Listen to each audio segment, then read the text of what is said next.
Behind me is the Fotoskar village.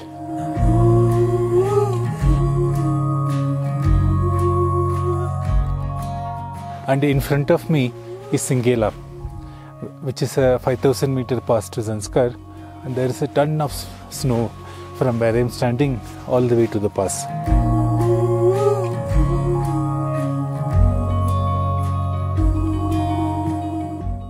So I am hoping to cross Singela in the next couple of days, depending on the weather.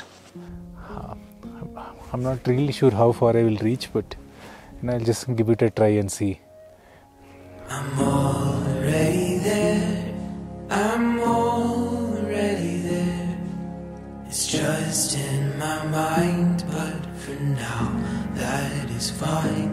'Cause I'm already there, I'm already there. It may take some time, but we'll leave. So I'm going towards the Mandla village here in the road behind me. I'll try to hike and hitchhike all the way to Fotoskar, spend a couple of days there, and then try to cross Singela. The winter trail to Fotoskar starts from a place called Sumdo. The trail veers off from the road here and follows a narrow gorge along the Photang stream. It is a beautiful trail, sometimes meandering along the valley floor and sometimes cutting across sheer cliff faces towering over the gorge. 'Cause I'm already there, I'm already there. It may take some time, but we'll leave this behind. The trail is well maintained and is heavily used by the villagers. It is the primary route to reach Fotoskar during the winter months, especially after a heavy snowfall blocks the road over the Sirsirla Pass.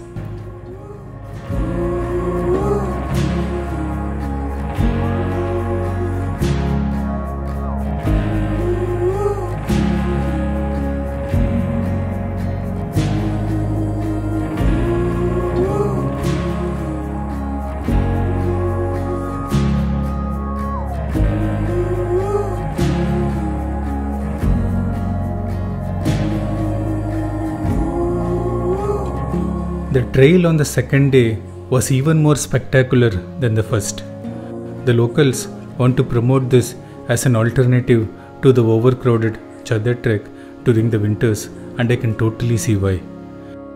It is a very easy, very enjoyable trek with some amazing views.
Fotoskar is a rustic village, almost seemingly stuck in time. The people here, the architecture of their homes, and their general way of life has a lot more in common with Zanskar than with the rest of the villages around Leh and the Sham Valley. The winter life in these villages always revolves around their animals. Yaks and horses are fed indoors, while the sheep and goat are taken out to graze in the mountains surrounding the village. Another important daily activity is collecting water from a nearby stream. What was unique in Fotoskar was that the kids were given this responsibility of collecting water while the adults concentrated on their other chores.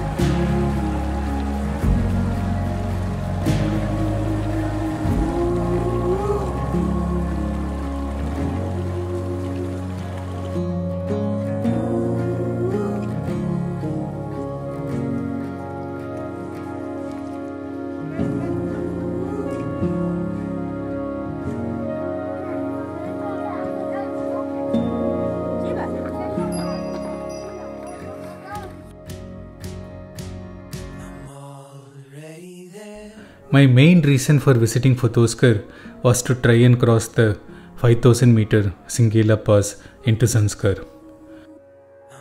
It seemed like an impossible task, but I had my snowshoes with me and hoped that they would allow me to walk on the deep snow and cross the pass. But I needed to test them first in the snowfields around the Fotoskar village before going towards the pass. So the shoes are on now.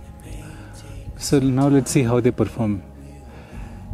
They will sink, but the question is how much they'll sink. Like 2 or 3 inches of sinking is fine. You don't get much tired with that. But if it sinks like much more than that, then it'll be like really tiring to walk on the snow with a heavy backpack on, and I cannot cross Singela. So anyway, let's see.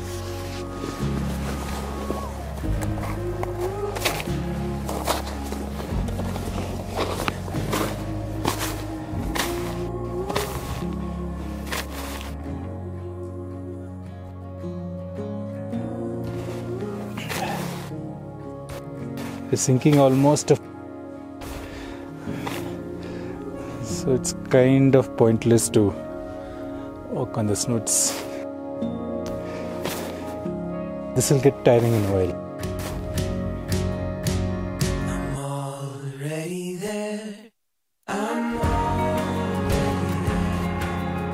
It's just in my mind, but for now that is fine.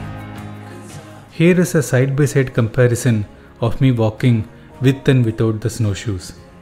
The snow was slightly over a foot deep and I was sinking all the way to the bottom without the snowshoes.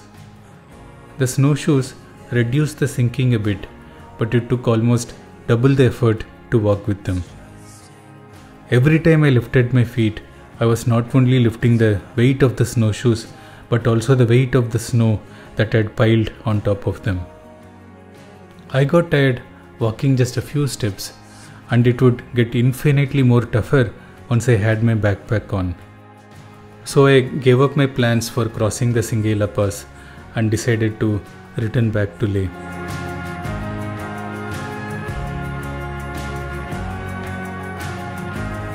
I took a different route and went back via the road through Sirsirla.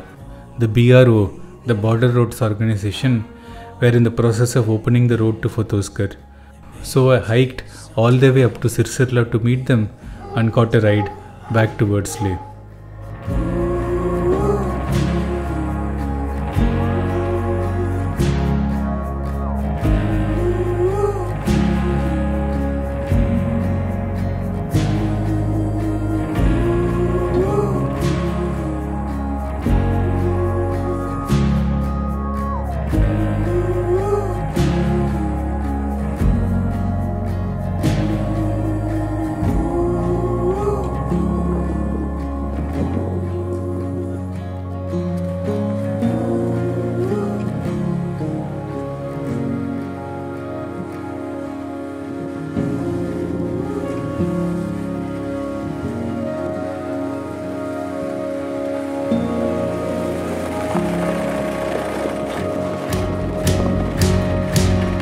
Already there.